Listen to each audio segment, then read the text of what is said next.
예수를 잘 믿는 성도는 애국자입니다.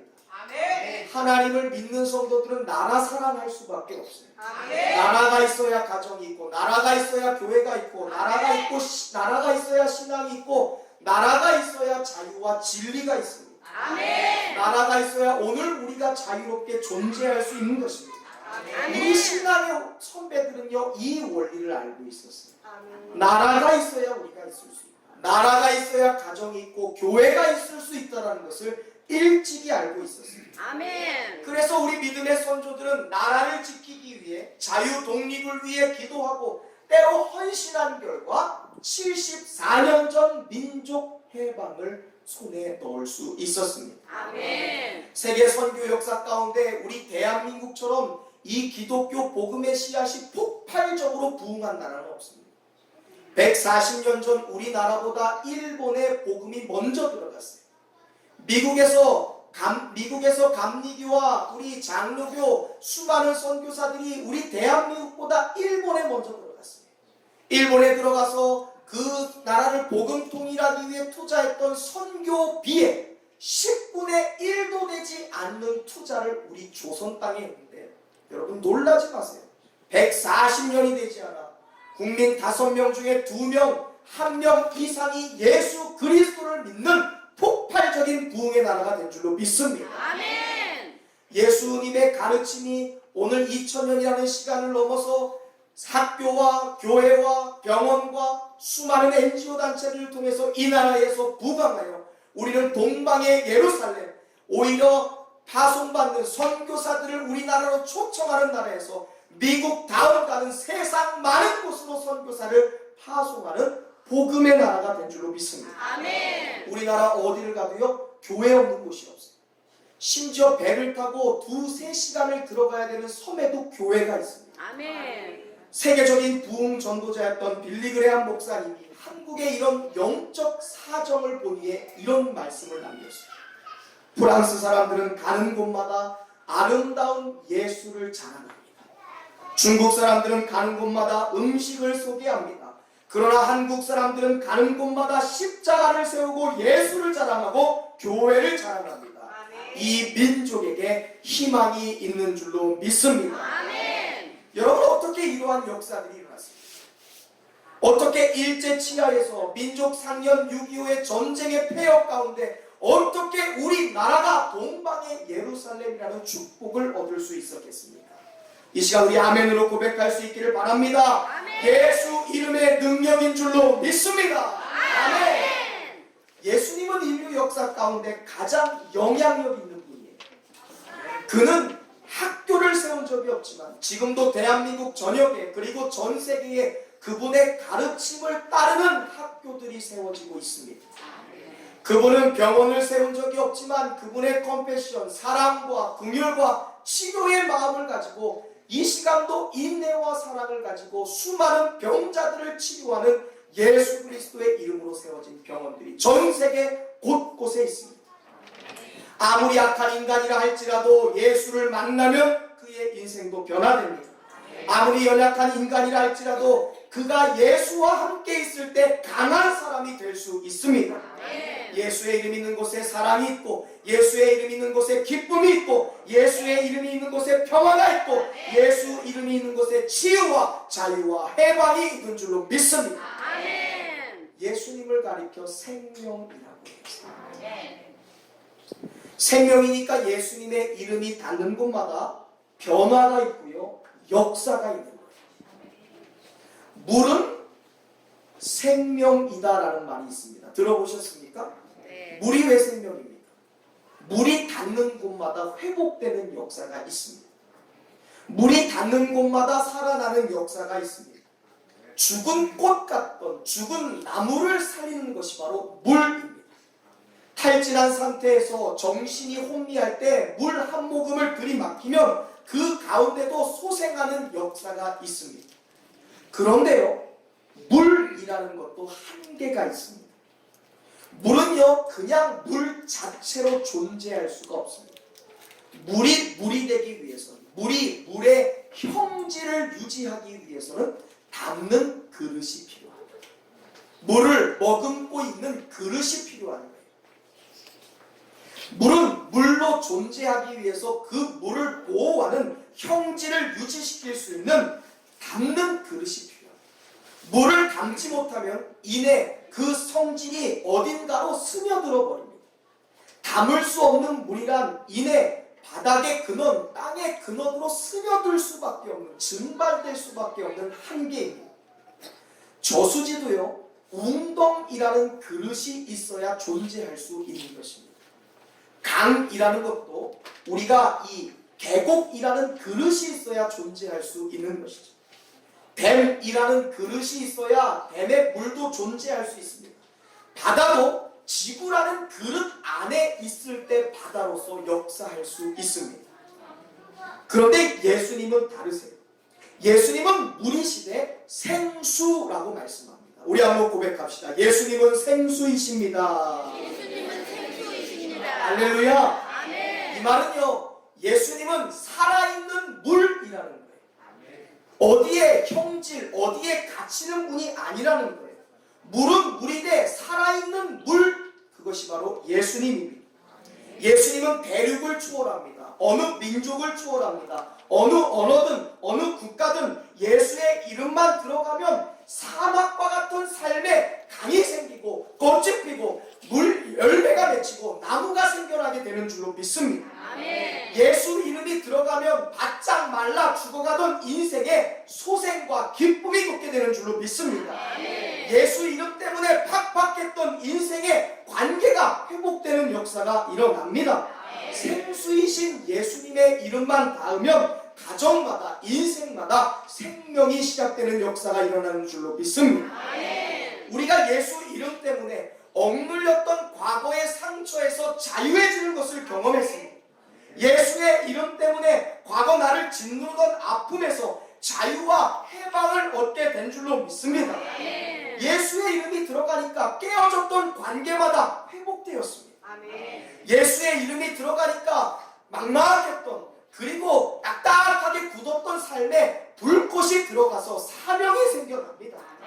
예수의 이름이 들어가니까 교회를 생각하면 기쁘고 예수를 생각하면 행복한 인생이 되었습니다. 예수의 이름이 닿을 때 우리 새로운 교회의 공동체의 비전이 생깁니다. 예수 이름 때문에 말로 할 수 없는 기쁨과 행복이 우리의 마음 가운데 솟아나기 시작합니다. 물은 담는 그릇이 절대로 필요하죠.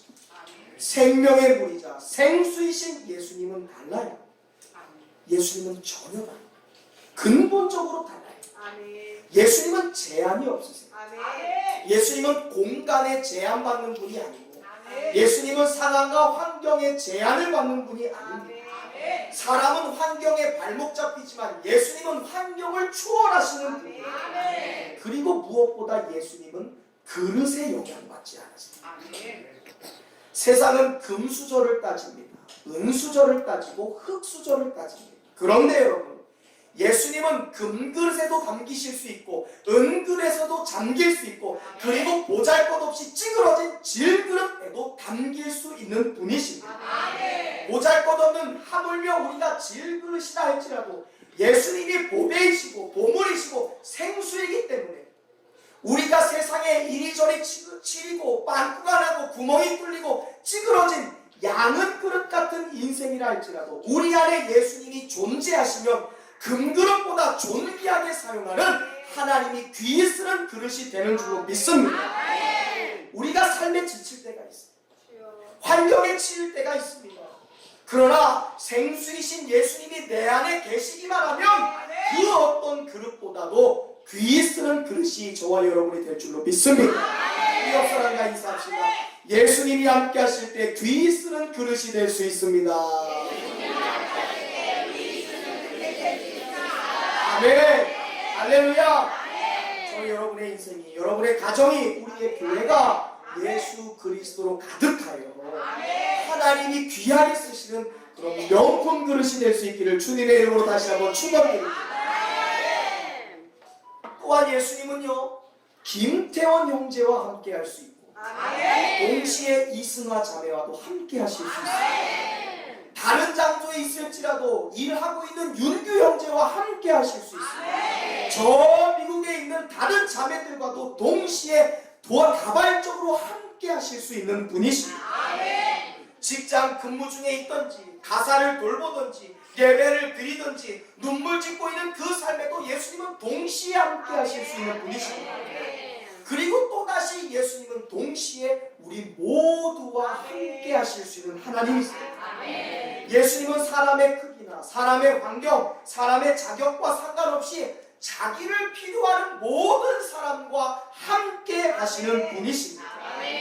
그 사람 안에 있든지 그 사람 밖에 있든지 그 사람 주변을 변화시키든지 어느 곳 어느 자리에서도 우리의 삶에 함께 하실 수 있는 분이 바로 예수님입니다. 내 남편이 나를 기억하지 못하고 내 아내가 나를 돌보지 못하고 내 부모가 나를 떠나버린 그 자리에도 하나님 예수님은 함께 할 수 있는 분이에요. 우리가 오늘 예수님을 믿을 때요 그냥 믿는 것이 아니에요. 한번 우리가 계산해 보세요. 예수님은 2000년 전에 실제로 존재하시던 분입니다. 우리는 2000년이라는 시간을 뛰어넘어 예수님을 믿는 사람. 예수님을 믿는데 그분의 가르침이 2000년 전에 있었던 이야기니까 야 이게 시대에 동떨어졌다, 구식이다, 시대 차이난다 라고 이야기하지 않습니다. 오히려 그분의 말씀을 들을 때 그분의 삶이 우리가 사는 21세기를 훨씬 더 앞서서 뛰어가는 것을 우리가 경험하고는 있습니다. 우리가 예수님을 믿으면서 언어의 차이라는 것을 그 장벽도 뛰어넘어요. 예수님은 히브리인이셨고 유대인이셨기 때문에 히브리 말을 쓰셨고 헬라어, 아랍어를 사용하셨어요. 우리는 대한민국의 언어, 한국말을 사용하지만 우리는 그분의 말씀을 들을 때 우리의 말로 편찬되고 번역된 그분의 말을 들을 때 전혀 괴리감을 느끼지 않습니다. 우리가 예수님을 믿을 때 문화의 차이도 뛰어넘어요. 예수님은 중동의 문화를 사셨고 오늘 우리는 동방의 문화를 사는데 그분과 우리의 문화, 그분이 삶으로 보여주신 하늘의 문화를 우리가 경험할 때 그 문화에 감동을 받고 살아갑니다. 우리 사람들도 동방의 예의국가예요. 우리 사람들도 예의가 있는 사람이에요. 그런데 사랑할 때 원수까지 사랑하라 말씀하신 하늘의 문화에 우리가 가슴을 치고 박수를 치며 감동받고 있는 것입니다. 우리는요 단순히 믿는 사람들이 아니에요. 예수님의 말씀 하나하나를 있는 그대로를 그분의 가르침 한마디 한마디, 그분의 철학, 그분이 뜻하신 바 하나하나를 믿고 따르는 사람들인 줄로 믿습니다. 그리고 무엇보다 그분의 말씀 하나에 우리가 힘을 얻어요. 그분의 가르침 하나하나에 우리의 삶이 영향력을 받습니다. 그분이 가진 철학에 은혜를 받고 감동을 받아요. 여러분 이것이 예수님이 생명 되시는 증거예요. 생명이 있으니까 은혜를 받는 거예요. 생명이 있으니까 나의 삶의 기반이 흔들리는 그 영적인 변화를 경험하고 있는 것입니다. 여러분 예수 믿으면 지치지 않아요. 예수 믿으면 교회만 생각하고 성도들만 생각하고 예수만 생각하는데 힘이 나는 거예요. 매일같이 교회가 생각이 나고 예배가 기억나고 예배가 기다려지는 거예요. 예수 믿으면 살만 납니다. 무엇보다 예수 믿으면 좋은 일이 일어납니다. 우리 옆 사람과 인사합시다. 예수 믿으면 좋은 일이 일어날 것입니다. 할렐루야. 예수님이 생명 되십니다. 예수님이 생명수가 되십니다. 이것을 믿는 사람들을 향해 세상은 크리스찬, 그리스도인, 성도라고 불러줍니다. 따라해보겠습니다. 예수님은 생명이십니다. 이것을 믿는 사람들 향해 성도라고 합니다. 성도, 크리스찬, 그리스도인 무슨 말입니까? 예수님을 따르는 사람들, 예수님을 닮은 사람, 예수님에게 영향력을 받는 사람들, 그들이 바로 크리스찬, 성도예요. 그런데 예수님이 어떻게 우리의 삶에 이 막대한 영향력을 끼치게 되었을까? 예수님은 2000년이라는 시간과 공간과 문화의 차이, 나라와 언어의 차이를 극복하시고 어떻게 우리에게 이렇게 영향력을 끼치게 되셨을까? 우리와 함께 한 집에서 먹고 마시는 가족도 아니고 나와 함께 평생을 한 이불을 덮고 살았던 아내나 남편이 아닌데 예수님이 어떻게 남편보다 아내보다 가족보다 우리에게 더 위대한 영향력을 끼칠 수 있는 것일까? 이 시간 우리 함께 고백할 수 있기를 바랍니다. 함께 고백할까요? 은혜와 진리로 말미암은 것입니다. 아멘. 하나님이 우리에게 영향력을 주시고 예수의 이름이 오늘 우리의 삶에 변화와 생명을 주시는 이유는 요한복음에서 읽었듯이 그분이 은혜이고 진리로 충만하신 분이신 줄로 믿습니다. 오늘은 광복 기념주의 및 북한 선교 주의를 맞이하여 브라보 마이 라이프 시리즈 설교를 잠시 멈추고 우리 기독교에 대하여 잠시 나누는 시간을 갖기를 소망합니다. 아멘. 아주 기초적이고 아주 중요한 기독교의 개론에 대해서 좀 말씀드립니다. 올 한해 우리 교회에 처음 나오신 분들도 계시고 교회를 처음 나오고 예수를 처음 믿었던 분들이 계십니다. 교회에 새로 등록하신 분들이 계세요. 태어나서 처음으로 교회에 나온 분들도 계십니다. 신앙생활이 뭔지, 예수 믿는 것이 무엇인지, 교회 다니는 것이 무엇인지 아직 명확하게 모르는 분들도 계십니다. 또한 교회를 다녔는데 오랫동안 신앙생활을 했는데 예수 믿는 것이 무엇인지, 구원받은 것이 무엇인지 명확하게 알지 못하는 분들도 계십니다. 그분들이 계신다면 이 부분에 대해 집중하여 듣게 될 수 있기를 간절히 바랍니다. 제대로 믿고 제대로 축복받을 수 있기를 간절히 축원드립니다. 그리고요, 구원받은 감격과 구원받았던 은혜가 조용히 삶에서 증발돼 버리고 있는 분들도 계십니다. 그분들도 다시 한번 오늘 본문의 말씀에 집중하여 큰 은혜 받게 되기를 다시 한번 주님의 이름으로 축원드립니다.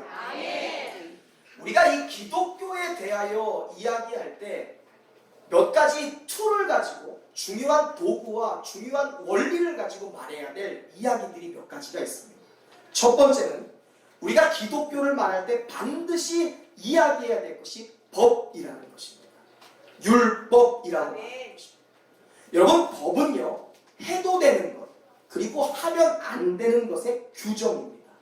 무엇은 해라, 하지만 무엇은 하면 안 된다라는 것의 규정이 바로 법이고 율법입니다. 자, 사기치면 어떻게 됩니까? 벌 받는 거예요. 원정 도박하면 감옥 갑니다.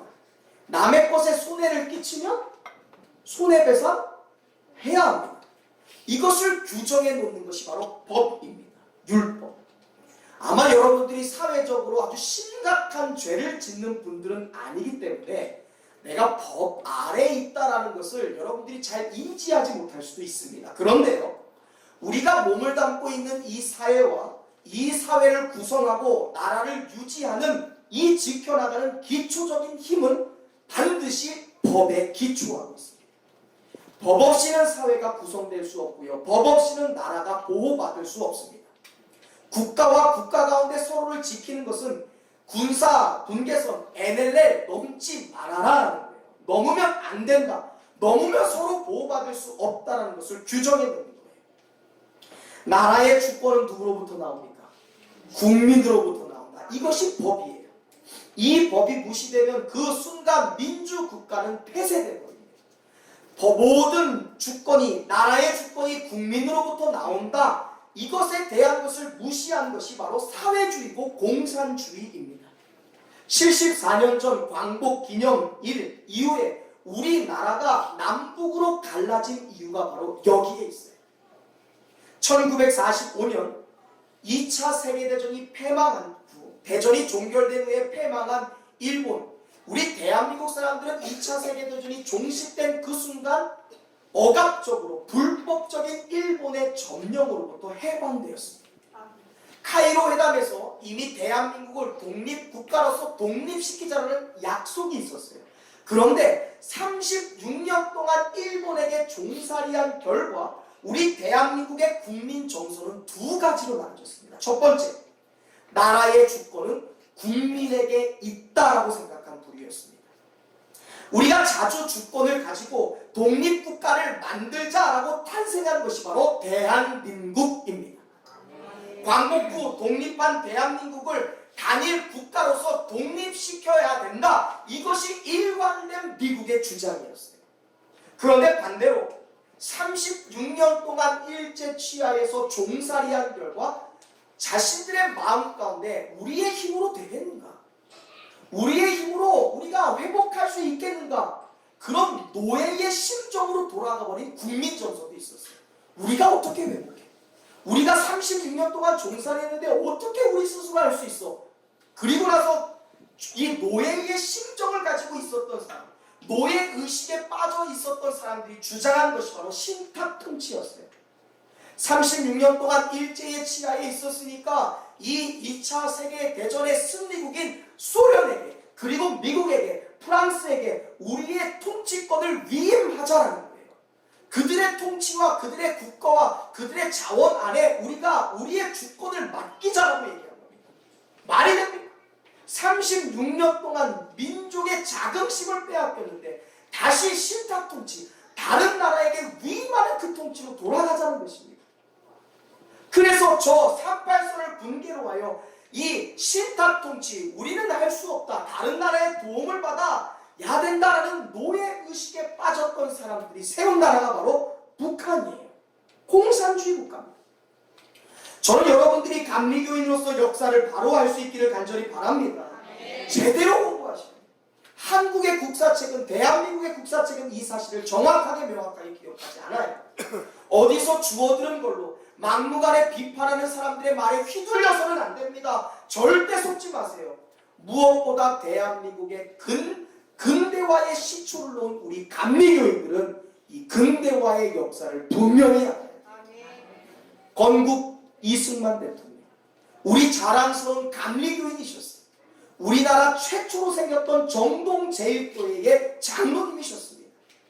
김구 선생님, 애국가의 작사가인 윤치호 선생, 3.1운동의 역군이었던 유관순 열사, 이준 선생, 셀 수 없는 근대화의 역군들이 우리 감리교회 자랑스러운 애국자들이셨어요. 동해물과 백두산이 마르고 닳도록 하나님이 보호하사 우리 대한 만세. 무궁화, 삼천리, 화려강산, 샤론의 장미이신 예수 그리스도를 상징하는 무궁화가 이 대한민국 한반도 전역에 수놓아지기를 바랍니다. 예수 그리스도가 한반도 땅 곳곳에 산마다 땅마다 들마다 섬마다 가득 차기를 원합니다라고 고백했던 윤치호 작사가의 고백이 우리나라의 애국가가 되었습니다. 그런데 아무도 몰라요.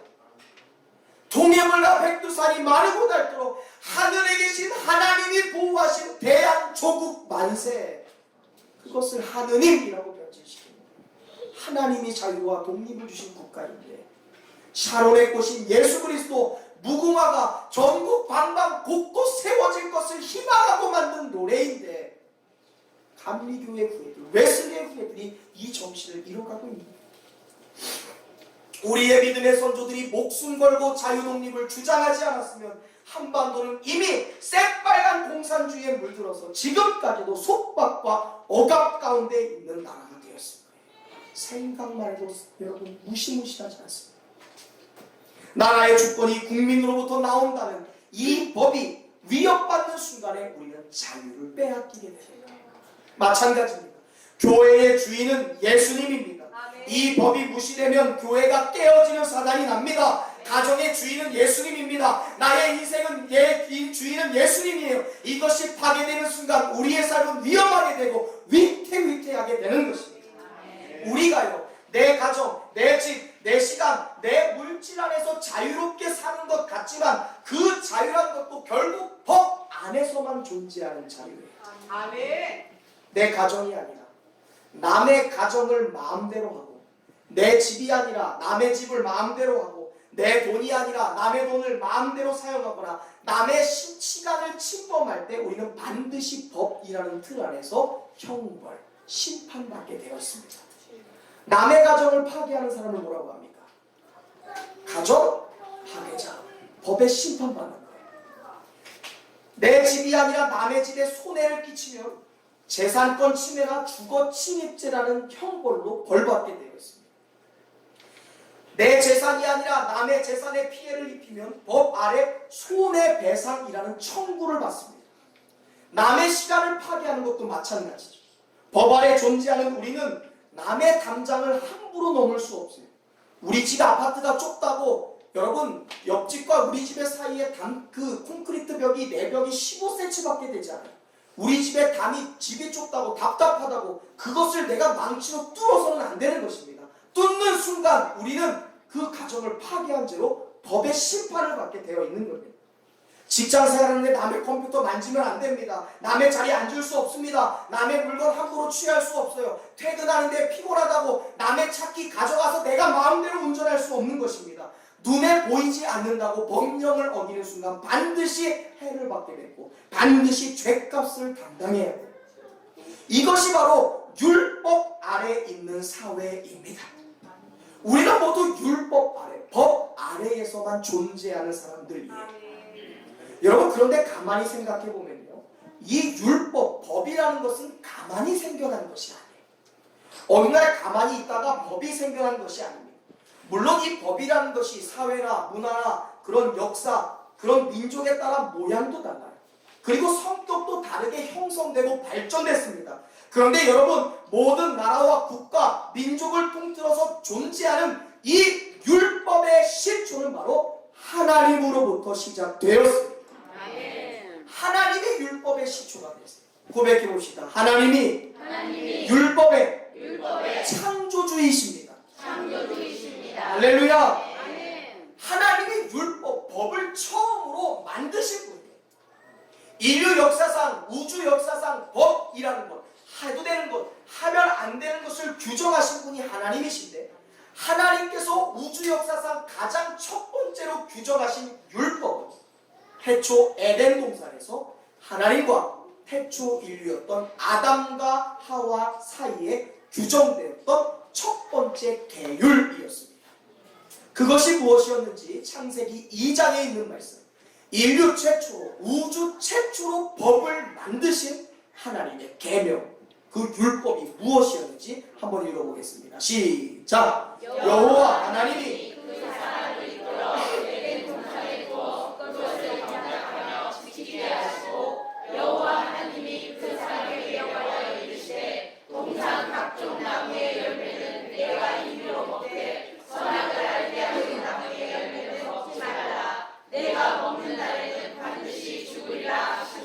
아멘, 아멘. 여러분의 할머니, 할아버지가 아닙니다. 여러분이 족보에서 찾아볼 수 있는 내 20대, 30대 조상의 이야기가 아니에요. 그 조상의 조상, 그 조상의 조상, 조상의 조상, 인류 최초의 조상이었던 아담과 하와와 하나님과의 규정되었던 율법이에요. 아멘. 여기에 보니까 하나님이 해도 되는 것과 하면 안 되는 것에 대하여 명확하게 법으로서 규정하셨어요. 아멘. 먼저 해도 되는 것은 16절 이전에 있는 에덴 동산에 있는 모든 실과 열매는 네가 임의로 자유롭게 먹는 것이다 하는 거예요. 아멘.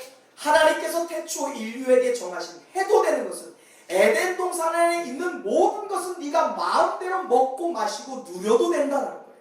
자유였습니다. 해방이었어요. 완전함이었어요. 누림이었습니다. 그런데 하면 안 되는 법령의 그 데스라인을 정하셨어요. 그것이 무엇입니까? 17절에 제가 빨갛게 구별해 놓은 것 한번 읽어봅시다. 시작! 내가 먹는 날에는 반드시 죽으리라. 뭘 먹지 말라는 거예요. 그 위에 보니까 선악을 알게 하는 나무의 열매를 먹지 말라. 하나님이 태초 인류에게 우주 역사상, 인류 역사상 가장 처음으로 정해진 법령, 이것을 어기면 반드시 해를 받고 징벌받고 죽게 된다라고 말씀하셨던 첫 번째 명령. 동산에 있는 모든 나무는 마음대로 먹되 한 가지 선악을 알게 하는 선악과의 나무는 먹지 말라. 먹는 날에는 어떻게 될 것이다? 죽으리라. 먹으면 죽게 될 것이라고 하나님은 법령으로 규정하셨어요. 여기서 나오는 선악과를 향해 사과와 같은 열매일 것이다. 복숭아와 같은 열매일 것이다. 선악과가 빨간색일 것이다. 초록색일 것이다. 보라색일 것이다. 뭐 단맛이 날 것이다. 새콤 씁쓸한 맛이 날 것이다. 우리가 상상할 수 있습니다. 그런데 여러분, 그것보다 중요한 것은 무슨 맛, 무슨 색, 무슨 모양이 아니라 그것을 금하시고 법령으로 정하신 그 본질에 있다는 것을 우리가 잊어서는 안 돼요. 선악과는 모양이 중요한 게 아니에요. 어떻게 생겼냐, 무슨 맛이 났을까가 중요한 것이 아니라 하나님이 금하신 법령이라는 거예요. 그게 어떤 것이든 어떤 모양이든 어떤 맛을 내는 것이든 먹어서는 안 된다는 거예요. 그것이 설령 보암직도 하고 먹음직도 하고 먹으면 나를 탐스럽게 할 만한 열매로 보일지 모르겠지만 하나님과 나 사이에 절대로 넘지 말아야 될, 반드시 지켜야 될 데스라인인 것을 기억하고 그것을 먹지 말는 것, 그것이 하나님과 인간 사이에 태초로 정해졌던 법령이었어요. 먹으면 죽으니까. 이 법령을 기억하는 한 아담과 하와는 이 선악과를 먹어서는 안 돼요. 하나님이 선악과를 금지했다는 것은요, 선을 넘지 말라는 거예요. 선악과는요, 하나님이 인간에게 주신 보호장치였어요. 하나님이 인간과 하나님의 온전한 사이를 지켜내는 안전장치였어요. 아들아, 이것만은 하지 마. 여보, 나에게 그런 말까지는 하지 마. 이거 내 스라임이야. 절대로 안 돼. 그 선을 넘지 마. 하나님과 인간 사이에 온전하고 완벽한 평화를 누리기 위한 안전장치가 바로 선악과였어요. 근데 태초 인류였던 아담과 하와가 이 선을 넘었어요. 이 안전장치를 파괴해요. 어떤 분은 그런 말을 해요. 전지하시고 전능하신 하나님께서 먹을 걸 알면서도 왜 굳이 만들어 놓으셨냐? 안 만들었으면 먹지 않았을 걸 왜 만들어서 먹게 하셨느냐라고 말합니다. 들어보면 이치에 맞는 말 같지만 이것처럼 어리석고 무식한 말이 없습니다. 이것은 마치 들어갈 줄 알면서도 왜 거기에다가 잔디밭에 출입금지라고 적어놓습니까? 라는 말과 똑같아요. 만지면 안 되는 걸 알면서도 왜 선인장에, 왜 맹견에게 촉수금지라고 적어놓습니까? 라고 묻는 것과 똑같은 말이에요. 먹을 줄 알면서 왜 만들어요? 여러분, 하나님은 우리에게 자유의지라는 것을 주셨어요. 하나님은 인간을 만드시고요, 하나님이 정해주신 프로그램 안에 꼭두같이 움직이는 로봇을 만든 것이 아니에요. 하나님이 만드신 자유와 의지와 그런 해방과 영원한 그런 평안함 가운데 누릴 수 있는 자유를 주시고, 하나님이 이것을 먹으면 안 된다, 이것만은 너와 나 사이에 평안을 유지하기 위한 안전장치니 그 데스라인 건들지 말아라, 보호하시기 위하여 선악과를 주신 거예요. 선악과는 우리를 괴롭히기 위해, 우리를 죄짓기 위해, 우리를 범죄하고 타락하기 위해 만든 것이 아니라는 거예요. 하나님과 영원토록 함께 교제, 하나님과 영원토록 함께 손잡고 동행할 수 있도록 우리를 보살피고 자유를 가졌지만 그 자유 때문에 언제든지 망해버릴 수 있고 자유 때문에 언제든지 타락해버릴 수 있는 우리를 끝끝내 지켜줘야 될 안전장치였어요.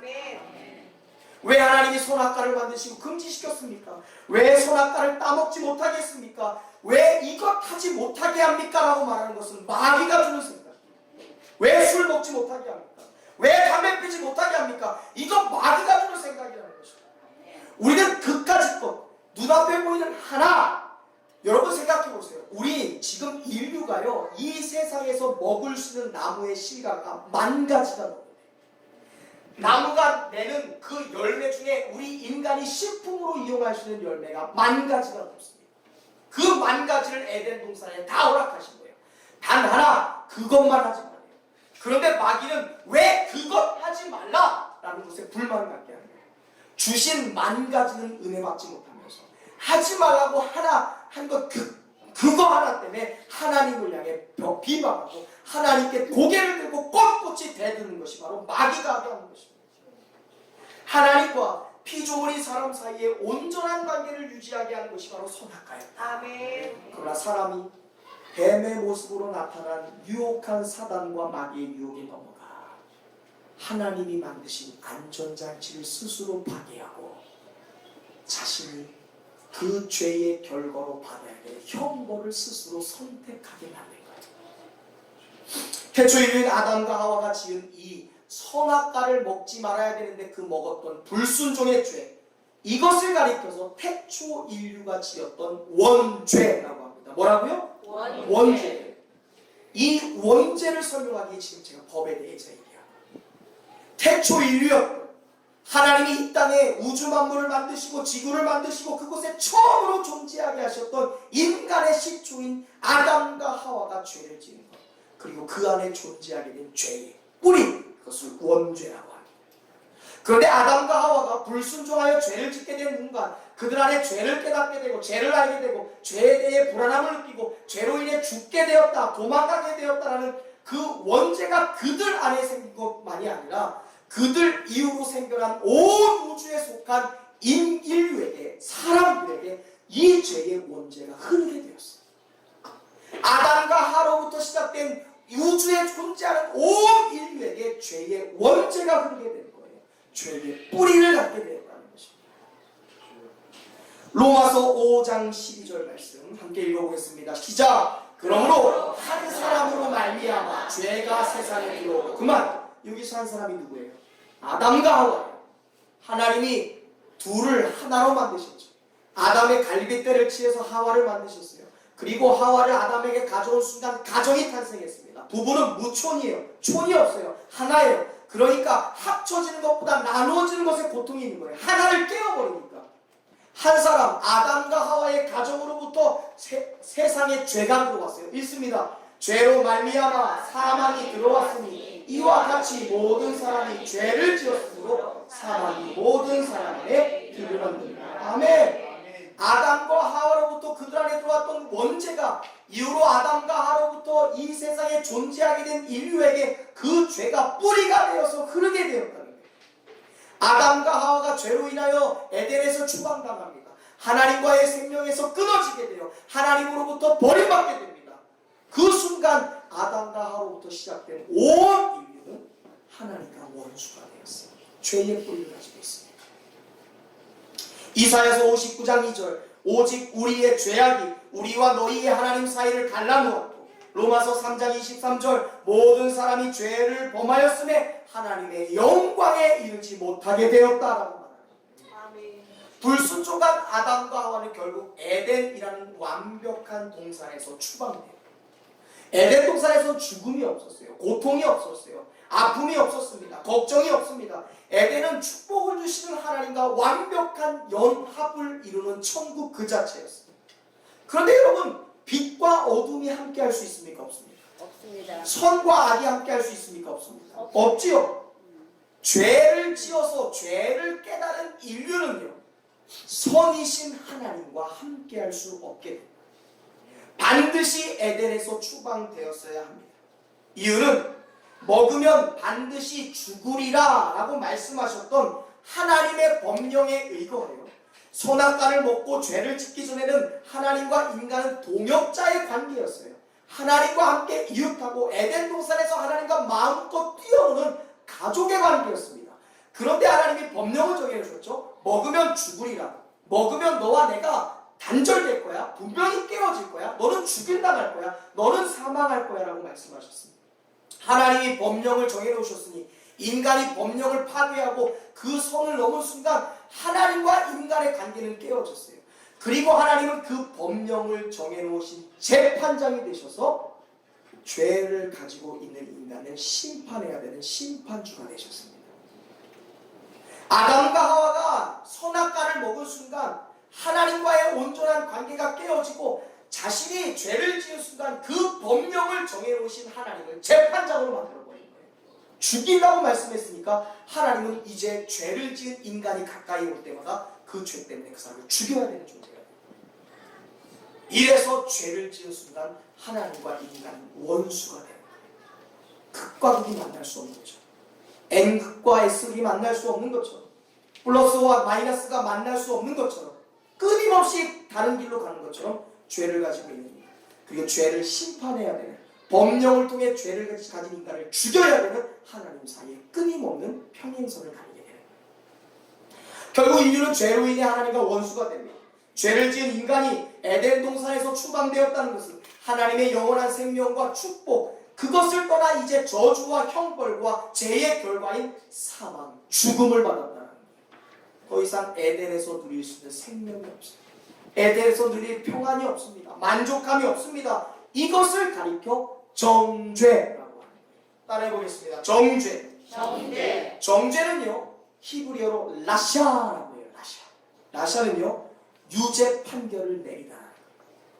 하나님이 정해놓으신 법령 가운데 죄를 지었으니 너는 죽어야 된다, 죄를 지었으니 떠나야 된다, 죄를 지었으니 지옥 가야 된다 하고 규정 라샤하는 게 바로 정죄. 내가 지어놓은, 내가 넘지 말라고 했던 너희가 법령을 정했으니 그 법령을 넘어서 아담과 하로부터 온 인류와 온 사람들에게 죄의 뿌리가 있어서 그들이 다 나로 인하여 정죄, 라샤, 죽어야 되는 사람이고 심판받아야 될 사람들이 되었다는 것입니다.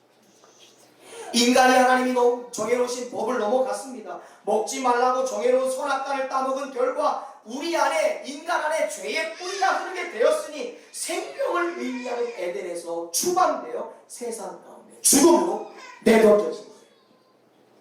그 결과 하나님의 형상대로 만들어졌던 인간이 하나님을 떠나 살기 시작했습니다. 로마서 1장 28절 말씀 읽어보겠습니다. 시작. 또한 그들이 마음에 하나님 우리를 싫어하매 하나님께서 그들을 그 상실한 마음대로 내버려 두사 합당하지 못한 일을 하게 하셨으니. 아멘. 오늘날 교회를 비방하는 사람들이 있습니다. 하나님을 욕되게 하는 사람들이 있습니다. 하나님을 떠나 사는 사람들이 있습니다. 하나님을 믿지 않고 예수님을 믿지 않은 사람들이 있습니다. 자신이 삶의 주인이 되어 살아가는 사람들이 있습니다. 그게 그냥 그런 것이 아니에요. 이 모든 것은 우리가 아담과 하로부터 인류에게 흐른 이 원죄, 죄의 뿌리를 가진 사람들이 되었다는 것을 증명하는 거예요. 사람들이 왜 마음으로 죄를 짓습니까? 여러분 스스로에게 가슴에 손을 얹고 이야기해 보세요. 여러분들이 마음속에 품은 것이 선한 것입니까? 때때로 여러분의 삶에 나의 마음에, 나의 생각에 이렇게 악한 것이 있지 하면서 여러분을 소름 끼치게 하는 일들이 여러분의 삶에 더 많을까요? 저는 후자예요. 저는 목사지만 내 안에 어떻게 이렇게 끔찍한 생각이 가득할 수 있지? 내 안에 죄악 덩어리가 가득한 것을 인정하는 죄인입니다.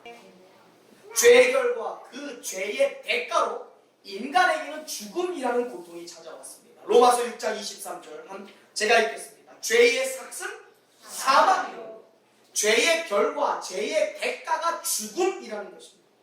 그런데 이 죽음은 단순히 육체적인 죽음만을 의미하는 것이 아니에요.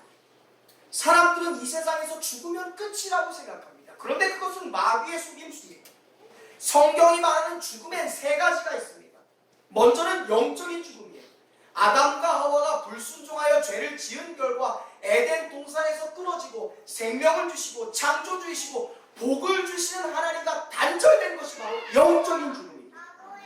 여러분의 영은 살아있습니다. 하나님과 여러분의 삶은 다 있습니까? 하나님의 축복이 여러분의 삶에 다 있나요? 하나님의 생명이, 하나님의 기쁨이 여러분의 삶에 다 있습니다. 아멘. 세상 사람들은 이 생명에서 끊어졌습니다. 그것이 영적인 죽음이에요. 교회는요, 이 영적으로 죽어가는 사람들을 살리는 공동체, 하나님과 단절되어 있는 세상 가운데 내가 하나님의 축복에서 떠나 있고 하나님의 생명에서 떠나 있는 것을 모르는 그 사람들에게 하나님을 소개시켜주는 그 통로가 바로 교회입니다. 교회는 먹고 마시는 것이 아니에요. 영화 관람하듯이 내 구미에 맞는 말씀에 아멘하고 아니면 노멘하는 것이 교회가 아닙니다. 시간 남으니까 와서 시간 때우는 것이 교회가 아니에요. 하나님은 그러라고 교회 세우신 거예요. 영적인 죽음을 맞이하여 살아가고 있는 세상의 영혼들에게 하나님이 계시다. 하나님과 우리가 깨어진 것이 죽음이다. 이것을 회복해야 된다고 외치는 것이 바로 교회입니다. 하나님과 죄로 인해 깨어진 인간은 더 이상 생명을 받을 수 없고 복을 받을 수 없고 안식을 얻을 수 없어요. 그러니까 행복하기 위해 결혼했고 행복하기 위해 일을 했고 행복하기 위해 자녀를 낳았는데 불행하다고 얘기하는 거예요. 만족은 세상의 것이 아닙니다. 그런데 그것을 모르고 채우는 거예요. 그것을 모으려고 잡으려고 해요. 세상 사람들은 자신이 영적으로 죽어가고 있다는 것을 깨닫지 못합니다. 교회는 이 사람들을 살려내야 돼요. 여러분 교회 안에 오면 편안한 것을 느껴본 적이 있으십니까? 교회 가고 싶은 생각이 드는 적 있으십니까? 교회에 앉아있는데 기쁨이 있는 이유를 들어본 적이 있으십니까? 교회에 있을 때 내 마음에 용기가 생겨나는 것을 경험해 본 적 있습니까? 교회에 오면 왠지 내 마음이 편안해지는 것을 경험했다면 그것이 바로 교회가 영원한 생명이신 하나님과 연결되는 통로라는 것을 증명합니다. 교회 오면 괜히 기쁜 게 아니에요. 교회 오면 괜히 벅차오르는 것이 아니에요. 하나님의 생명과 맞닿아 있는 곳이니까 교회가 행복한 거예요. 저는 여러분들이 교회에 매일같이 출입할 수 있는 성도들 되시기를 주님의 이름으로 축원드립니다. 시간이 생기고 여백이 생기면 교회에 오세요.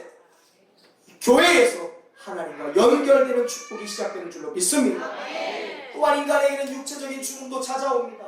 모든 사람이 죽는다는 것은, 모든 사람이 죽음을 두려워한다는 것은, 모든 사람들이 아담과 하와의 원죄가 뿌리로서 사슬로서 흐르고 있는 죄인 것을 증명하는 것입니다. 모든 인간, 생명으로 태어난 인간은 반드시 죽습니다. 세종대왕도 죽었어요. 헨리 켈러도 죽었습니다. 베토벤도 죽었습니다. 위대한 명인들이 죽었다는 것은 그들도 하나도 빼놓지 않고 다 죄인이라는 거예요. 아담과 하와가 죄로 인해 하나님으로부터 에덴에서 쫓겨난 순간 그들에게 임했던 저주는 육체적인 죽음이었습니다. 너는 흙에서 왔으니 흙으로 돌아갈지니라. 무엇보다 인간은 육체적인 죽음을 맞이하는 그 순간 두 번째 죽음인 지옥 심판의 죽음을 받게 되어 있습니다. 여러분 이것을 잘 들으셔야 돼요. 세상에 태어난 사람들은 반드시 죽습니다. 늙고 병들어서 죽는 것이 아니에요. 율법에 의하여 죄의 뿌리를 가진 인간은 첫 번째 결과로 육체적인 죽음을 맞이하지만, 그리고 모든 사람이 죽는다는 것은 모든 사람이 죄인 것을 말하는 것입니다. 히브리서 9장 27절은 이것을 우리에게 증명하고 있어요. 읽어보겠습니다. 한번 죽는 것은 사람에게 정해진 것이요 그 후에는 심판이 있습니다. 아멘. 여기서 말하는 심판이 죽음 이후에 맞는 두 번째 죽음이에요. 지옥의 죽음이에요. 지옥 형벌입니다. 이어서 요한계시록 20장 14절도 읽겠습니다. 사망과 음부도 이것이 둘째 사망 곧 불못이다. 우리가 육체로 죽습니다. 이 세상에서 병들어 죽던, 나이가 먹어 죽던, 급사로 죽던, 사고로 죽던 우리가 이 땅에서의 육체적인 죽음을 맞이하는 그 순간 반드시 우리 인간은 지옥 불못에 떨어지게 되어 있었습니다. 실상을 사람들이 몰라요. 지옥이라는 말은 하는데 이 지옥이 왜 존재하는지를 모릅니다. 그냥 막연히 죽은 이후에 가게 될 그 지옥에 대해 막연히 두려워하게 된 것, 이것이 죄인들의 본성이에요. 그러나 여러분, 죽으면 끝이 아닙니다. 죽음 이후에 또 다른 죽음이 기다리고 있대요. 성경은 분명히 말씀해요. 죽음 이후에 영원히 꺼지지 않는 불타는 지옥에서, 영원히 꺼지지 않는 그 불못에서 내 영혼이 불에 타고 내 성질이 녹아지고 내 신체와 근육과 조직들이 그 어마어마하게 불타오르는 지옥에서 훨훨 타고 있는 고통을 느끼지만 죽고 싶어도 죽지 못하는 그 지옥의 죽음이 반드시 있을 것이다 라고 말씀하고 있습니다. 죽지 못해 영원한 불에 몸이 타오르며 죽지도 못하고 고통당하게 되는 것이 바로 육체의 죽음의 두 번째 있는 심판, 지옥의 죽음입니다. 이것이 하나님이 정해놓으신 법이었어요. 이게 율법입니다. 정죄. 네가 죄가 있느냐? 너는 반드시 죽어. 정죄. 너에게 죄가 있느냐? 너는 반드시 지옥 갈 것이다. 이것이 하나님이 정해놓은 율법입니다. 그러나 여러분, 예수를 믿는다는 것은 죄를 가진 인간이 하나님이 정해놓은 율법에 의하여 정죄받아야 마땅하지만, 율법에 의하여 죄를 지은 인간이 지옥에 떨어져야 마땅하지만, 예수 믿는다는 것은 마땅히 지옥 가야 될 사람들이 천국에 가야 되는 것인 줄로 믿습니다. 예수 믿는 건 죽음에서 생명으로 옮겨진 거예요. 예수 믿는 건 지옥에서 천국으로 옮겨진 겁니다. 그게 예수 믿는 거예요. 누구로 인하여? 예수 그리스도로 통하여. 할렐루야. 나를 죄로부터 자유와 해방을 주신 예수 그리스도로 인하여, 예수 그리스도를 통하여 죄의 용서받고 죽음으로부터 자유와 해방을 얻어 우리는 천국에 가게 되는 것입니다. 이것을 가리켜 구원받는다는 거예요. 구원받는다. 우리 한번 따라해 보겠습니다. 한번 읽어볼까요? 시작. 구원은 예수 믿어 죄의 결과인 죽음으로부터 자유와 해방을 얻어 천국 가는 것입니다. 아멘. 구원이 뭐라고요? 천국 가는 거예요. 구원이 뭐예요? 아는 이 성도 뭐예요? 구원 뭐예요? 구원. 그냥 천국 가는 거예요? 어떻게 천국 가는 거예요? 죽음으로부터 자유와 해방을 얻어. 예수 믿는 사람 죽음으로부터 자유와 해방을 얻어 어디 가는 거예요? 천국 가는 거예요. 이것이 구원이에요. 아멘. 아담과 하루부터 시작된 처음 율법, 그것은 예수님이 이 땅에 오시기 전까지 계속 이어져 왔어요. 하나님이 첫 번째 정해놓으신 이 율법이 예수님 오시기 전까지 계속 이어진 거예요. 이스라엘 백성에게도 그랬습니다. 바벨론들에게도 그랬습니다. 고조선, 유교, 삼국시대 가야 모든 이 땅에 존재하는 인류들에게는 이 법이 그대로 적용되었어요. 그 사회는 온갖 조항을 더했습니다. 온갖 시대와 문화적인 요소를 더해서 자기만의 법령을 정하고 그 안에서 하나님이 처음 만드신 율법을 확대시켜 나갔어요. 하무라 협정, 이에는 이, 누에는 눈으로, 그것을 통해 자신들의 문화에 대한 법령을 하나하나 율법을 확대시켜 나간 거예요.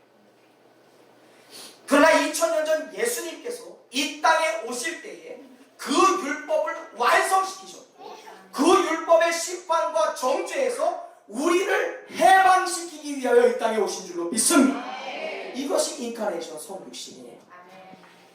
율법을 소멸하시고 예수님 오시기 전에 이 죽음, 심판, 지옥, 형벌의 율법이 이어져 온 것을 예수님께서 완성하고 그만두고 소멸시키고 정지시키고 무효화시키기 위해 하나님이 이 땅에 오신 거예요. 아멘. 예수님이 이 땅에 오신 이유가 뭡니까? 마태복음 5장 17절 말씀 이렇게 되어 있습니다. 읽어보겠습니다. 내가 율법이나 선지자를 폐하러 온 줄로 생각하지 말라. 폐하러 온 것이 아니요 완전하게 하라. 할렐루야. 하나님은 태초 인류에게 하나님이 정해줬던 그 법령을 폐하기 위한 것이 아니라 완성시키려 왔대요. 하나님이 정해놓으신 그 법령, 죄를 지었으니 죽고 죄를 지었으니 벌을 받고 죄를 지었으니 고통과 지옥에 가는 그 법령을 완벽하게 완성시키기 위하여, 끝내기 위하여, 소멸하기 위하여. 예수님은 지금 자신이 율법을 완성시키러 오셨대요. 하나님이 정해놓으신 그 무시무시한 법령을 예수님께서 무효화시키기 위해 오신 거예요. 해결하기 위해 오셨다는 거죠. 로마서 10장 4절의 말씀도 이 동일한 말씀을 똑같이 주장하고 우리에게 더해서 말씀하고 있어요. 한번 읽어보겠습니다. 그리스도는 모든 믿는 자에게 의, 구원을 이루기 위하여 율법의 마침이 되느니라. 아멘. 태초 인류부터 시작된 하나님께 불순종했으니 죄를 지었으니 아담과 하와의 원죄로부터 인간에게 죄의 뿌리가 흐르는 모든 존재는 하나님으로부터 죽어야 되고 끊어져야 되고 지옥 형벌을 받아야 되는데 예수님께서 이 땅에 오신 것은 하나님 그를 믿는 자에게 구원, 죽음이 아니라 영원한 천국, 심판이 아니라 영원한 생명으로 그 생명을 이루기 위하여 율법을 정지, 브레이크, 스탑시키기 위해 오셨다. 아멘. 할렐루야. 아멘. 여러분, 우리를 살아가신 예수님은요, 우리가 죄 때문에 멸망당하기를 원하지 않으셨어요. 하나님은 사랑이셔서 율법을 정해놓으셨지만 그 안전장치를 파괴한 그 피조물들이 죽는 것을 원하지 않으셨어요. 아멘. 우리가 봤을 때 개미 한 마리가 구덩이에 들어가 물에 빠지는 것을, 허우적대는 것을 볼 때 그것을 안타까이 여기셨다는 거예요. 아멘. 하나님은 죄를 지은 인간이 그 죄의 문제를 해결할 수 있는 유일한 방도로서 이 땅에 자신의 아들인 독생 성자를 보내신 거예요. 아멘. 인간이 어찌 하나님에 대한 죄를 해결할 수 있겠어요? 인간이, 피조물이 하나님이라는 무한대의 가치를 향해 지은 죄를 어떻게 우리가 갚을 수 있겠습니까? 죄를 지었다고 감옥에 가면 해결될까요? 하나님께 지은 죄 벌금 조금 낸다고 해결할 수 있겠습니까? 우리 인간은 인간의 노력으로 하나님께 지은 죄를 해결할 수 없어요. 아멘. 그래서 우리는 죽음을 기다리는 사역, 절대 용서받을 수 없습니다. 그러니까 하나님이 우리 죄를 마치고 우리의 죽음을 정지시키고 우리의 멸망과 정죄를 파괴시키기 위하여 유일한 방법을 동원하셨는데, 그것은 하나님이 피조물을 위하여 대신 죽어주시는 방법을 선택하신 거예요. 아멘. 하나님께 지은 죄는 인간이 해결할 수 없으니까 하나님이 내려오셔서 대신 그 죄를 해결하시면 그 죄가 쌤쌤되는 거 아닙니까? 하나님이라는 가치를 하나님이신 예수님께서 오셔서 그 죄를 짊어질 순간 인간은 예수 그리스도라는 구원자 뒤에 숨어서 모든 죄를 해결함 받을 수 있게 됩니다. 아멘. 이것이 복음이에요. 아멘. 굿뉴스. 이것을 믿고 구원받는 거예요. 아멘. 나는 해결할 수 없는 하나님께 질 그 죄, 하나님이 이 땅에 대신 내려오셔서 이 아멘. 문제를 짊어지셨다. 아멘. 죄의 결과인 죄의 뿌리로서 죽음을 기다리던 인간들, 율법의 정죄마다 반드시 죽어야 되고 반드시 지옥 가야 되는 조항을 이 땅에 오신 예수님께서 소멸하신 거예요. 어떻게? 죄의 뿌리, 죄의 원죄를 가진 인간들을 어떻게 그 문제를 해결하셨습니까? 어떻게 율법에 의거하여 지옥 심판을 받아야 되는 그 형벌의 조항을 우리에게서 해결하셨을까요? 지난주에 나누었던 말씀인데요.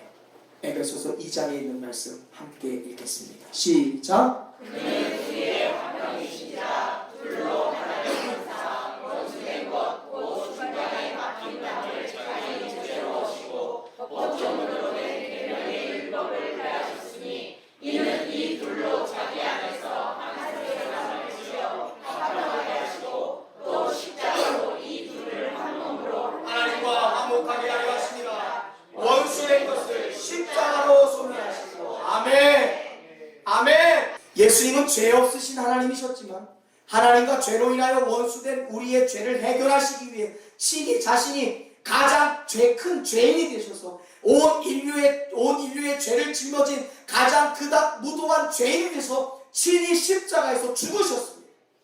우리의 모든 죄를 짊어지시고 십자가에서 죽으심으로 말미암아 율법에 의하여 정죄받아 죽어야 될 우리를 대신하여 2000년 전에 죽어주신 거예요. 아멘. 이것이 복음이에요. 그것뿐만이 아닙니다. 예수님은 죽은 지 3일 만에 부활하셨어요. 죽음의 권세를 깨뜨리고 다시 살아나셨습니다. 부활을 통해 우리는 죄 용서받을 뿐만이 아니라 죽음의 권세를 깨뜨리신 주님과 함께 나의 죄를 십자가에서 죽으신 예수님께 맡겼으니 이제 다시 살아난 예수님처럼 죄에서 자유해진 우리가 다시 새로운 인생, 영원한 천국에 가는 인생이 되었음을 확증받게 되는 거예요. 아멘. 부활을 통해 영원한 생명을 우리에게 예수님이 약속해 주셨어요. 아멘. 여러분, 오늘 우리 모두에게 이 구원이 다 있어요. 아멘. 아멘. 우리 모두에게 이 진리의 복음, 은혜의 구원이 다 있는 줄 믿습니다. 내가 많이 가졌습니까? 내가 적게 가졌습니까? 내가 많이 배웠습니까? 내가 못 배웠습니까? 모든 사람에게 이 은혜와 진리가 다 있는 줄로 믿습니다. 그런데요, 그냥 듣는다고 다 구원받는 게 아니에요. 그냥 듣고 알았으니까 다 죄 용서받고 천국 가는 것이 아닙니다. 제가 이제 구원의 길, 예수 믿고 죄 용서받아 천국 가는 방법은 다 말씀드렸어요. 그런데요, 우리가 구원받기 위해서 죄를 해결함 받고 하나님과 깨어졌던 관계를 다시 회복하기 위해 반드시 거쳐야 하는 단계가 있습니다. 그것이 바로 영접이라는 거예요. 뭐라고요? 영접. 다시 따라하겠습니다. 영접. 이것은 인정한다라는 거예요. 뭘 인정하냐 이 말이에요. 뭘 인정해야 돼요? 따라합시다. 예수님을 나의 주님으로 인정합니다. 예수님을 나의 죄의 문제를 해결하는 구원자로 인정합니다. 아멘. 아멘. 이것을 인정하는 거예요. 이게 영접. 예수님을 나의 구원자로 인정합니다.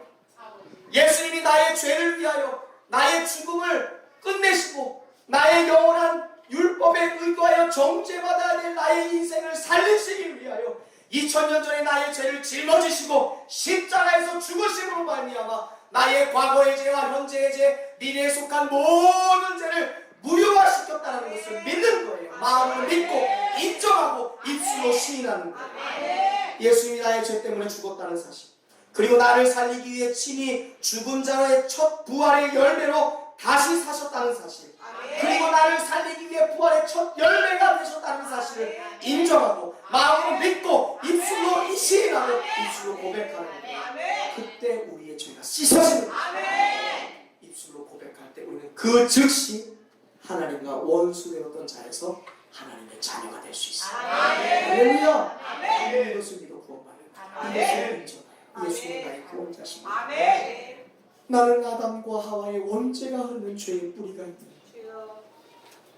이 율법에 의거하여 하나님, 나는 정죄받아야 마땅한, 죽어야 마땅한 죄인인데 예수께서 내가 멸망당하는 것을 원하지 않는 하나님, 그분께서 하나님 이 땅에 인간의 모습으로 오셔서 나의 추하고 더러운 모든 죄를 대신 짊어지시고 십자가에서 죄인의 모습으로 죽어주시되 죽은 지 3일 만에 부활하셔서 그 사실을 믿는 자들에게 죄 용서받고 영원한 생명 천국의 소명을 증거로 주신 예수님을 나의 구원자로 믿고 인정하고 입술로 고백하는 그것을 통해 우리는 하나님과 원수된 자, 재판장이신 하나님께 심판받아야 될 죄인에서 거듭난 의인과 하나님의 자녀가 되는 줄로 믿습니다.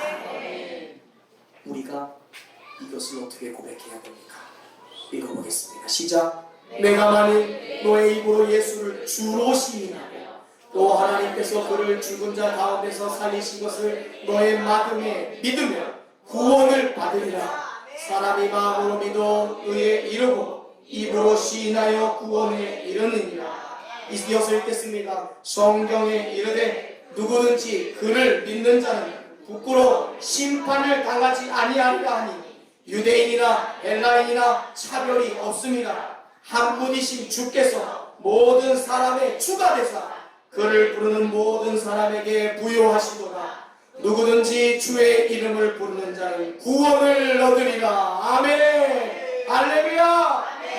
누구든지 예수 그리스도를 구원자로, 나의 죄를 해결하실 메시아로, 나를 죽음에서 생명으로, 나를 지옥 경벌에서 영원한 천국으로 인도하시는 메시아이고 구원하시고 주님인 것을 인정할 때 우리는 죄에서 해방되어 영원한 자유와 진리와 영원한 생명을 얻게 되는 줄로 믿습니다.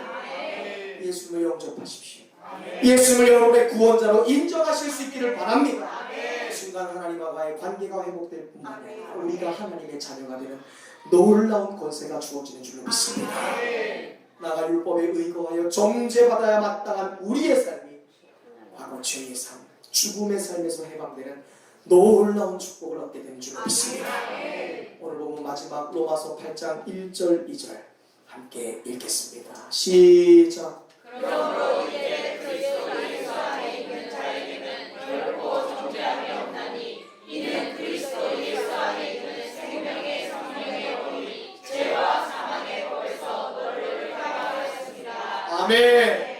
예수 안에는 생명의 법이 있습니다. 아멘. 성령의 법이 있습니다. 아멘. 그 법은 너무나 강력하여 죽음의 법, 지옥의 법, 심판의 법도 초월하는 법이에요. 아멘. 예수 그리스도 안에 있는 생명의 성령의 법, 죄사함의 법이 우리를 죽음에서 저주에서 해방시킨 줄로 믿습니다. 사랑하는 성도 여러분, 오늘 우리는 74주년 광복기념주일로 예배드리게 되었습니다. 우리가 이 광복기념주일 북한 선교주의를 지키면서 오늘 우리에게 영적인 자유와 죄로부터의 해방을 주신 하나님께 진심으로 고맙고 감사와 영광의 박수를 올려드릴 수 있기를 간절히 소망합니다. 할렐루야. 여러분이 자유에서 죄에서 해방되었음을 우리가 믿을 수 있기를 간절히 바랍니다.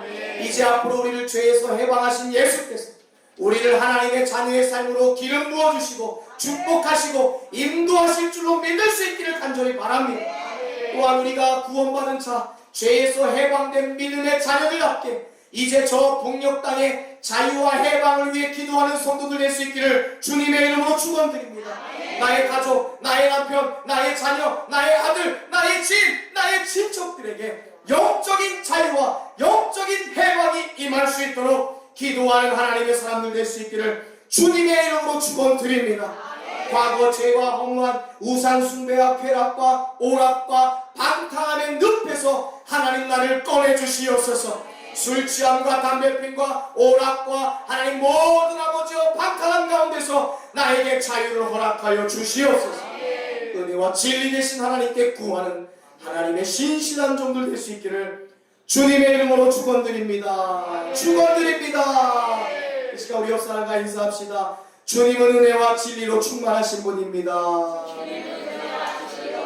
주님은 우리를 죄에서 자유하게 하셨습니다. 하나님은 우리를 사망에서 해방시켜 주셨습니다. 할렐루야. 우리 하나님께 다시 한번 뜨거운 영광의 박수 올리겠습니다.